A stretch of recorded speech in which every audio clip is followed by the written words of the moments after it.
Yeah, what's up? I'm gonna grab the mic so you can hear me a little bit better. If you haven't noticed already, you can't really see it, but I'm on a spin bike, an indoor spin bike.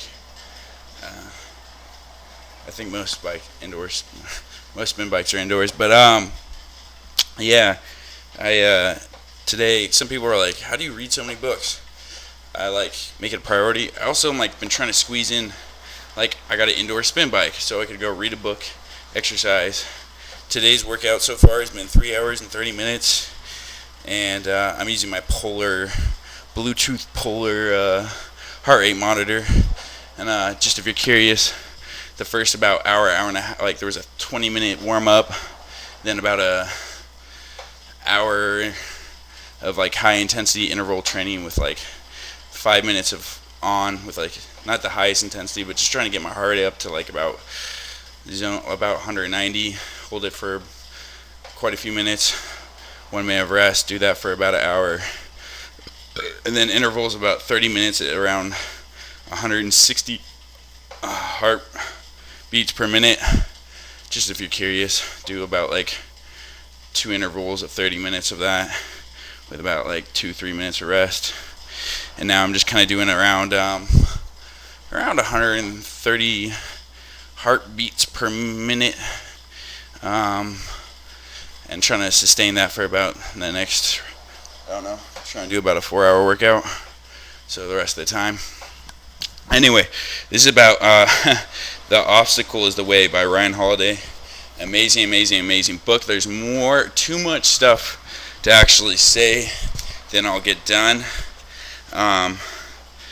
I will probably not even get say the stuff I really want to say. Basically, it's a book that's is definitely rooted, motivated by, inspired by kind of this Stoicism philosophy. And he uses examples of great leaders, great men, of little stories of how they use this Stoic philosophy in their lives to create to do amazing things, overcome obstacles that most of us hopefully never have to endure, but they not just endured it, but turned that into something that of greatness. And there's 3 sections, which is basically you have to look at your perception of things. So is it really a bad thing happening, or is this a great thing? Then look at your action. Well, you got to take action. And then it talks about your will, which is not really necessarily willpower, but in terms of what we think about it sometimes in modern day thinking, but more of look at your will as sort of your perception of just a certain amount of persistence, endurance, and just how you're going to go and keep doing the damn thing. I don't even know where to begin, to be honest. This book was so freaking amazing.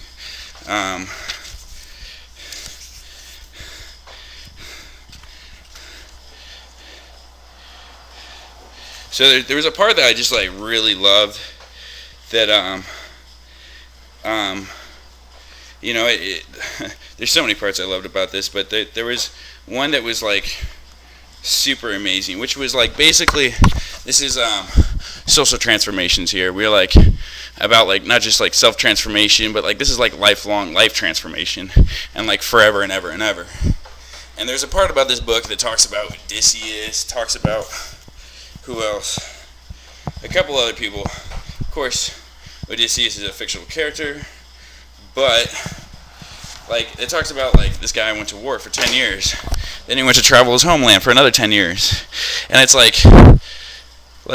think about the persistence, the will, the drive to just keep continuing for 10 years. Some people have a hard time doing school for 2, 4 years, 6 years. Every day a war. Every day is a battle, a grind. You don't stop. At that point, you don't have thoughts of hesitation. You don't have thoughts of quitting. You've eliminated that. And this book talks about no one's born as a fucking super athlete. No one's born with this super strength mentality. It's built. It's cultivated. We got to do it day in and day out. And that's a part of this grind.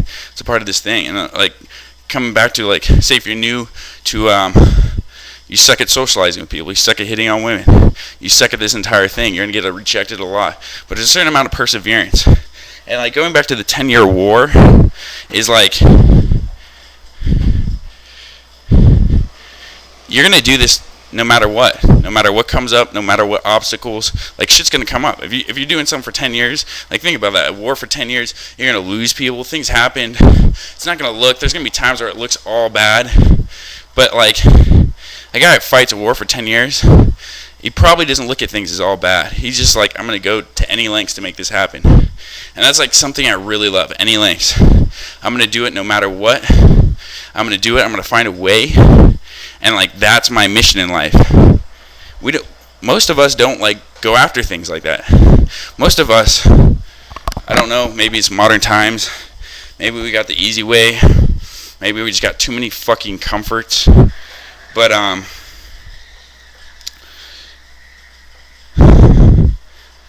it's a never quit attitude. It's not just a never quit attitude. It's, I'm going to make this happen. I don't care how many resources, I don't care how long it takes, I don't care what it takes. Meaning part of my life, maybe my life, I'm going to do this damn thing. And there's, like, something, like, beautiful and amazing about that.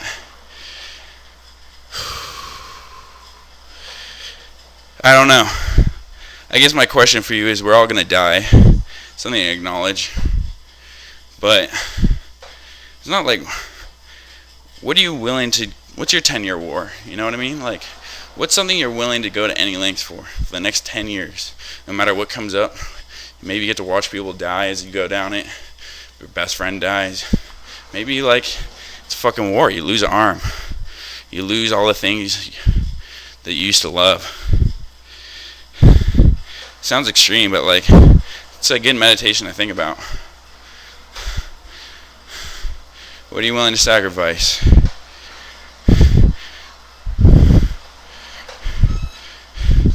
What obstacles, you know? We have obstacles, we have things that happen. If it gets worse, can you handle it? Are you willing to persist through it? Are you willing to not just persist through it, but find a way? You know? Maybe even, this is where, like, the book gets a little strange. Maybe enjoy the process. Maybe enjoy those obstacles. Maybe they're not even obstacles. There was a story in it about Thomas Edison.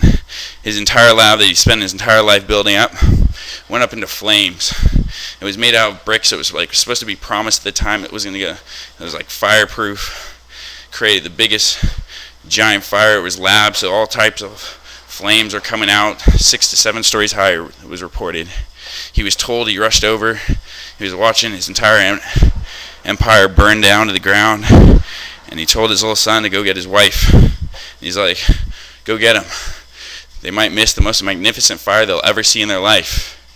And people are like, what the fuck, dude? Like, that's your life right there. You're just gonna, like, be cheerfully watching this. And yeah, he cheerfully watched it. You know, you could say he was rightfully should be angry or sad or mad or whatever, you know. But no, he cheerfully watched it. A year later, he rebuilt it and made it bigger, badder, and better. Now, this correlated with how he watched it and the bigger, badder, and better. I think that mindset was, definitely. I think it was like, if he, like, looks at something like that and he's cheerful about it, imagine what he's doing with his, like, the little things in his life. How, like, the good things in his life, you know what I mean? So that was, like, sort of the thing that's in my mindset right now after reading that book. As a book, like, I might actually, like, reread and spend, like, make an hour video out of, because it's so amazing. But that's all I got right now on the spin bike. I think I got another, like, 15 minutes on this thing, actually 19 minutes, and then I gotta take a shower and rush to class. But over and out. Thank you guys. Make another one tomorrow.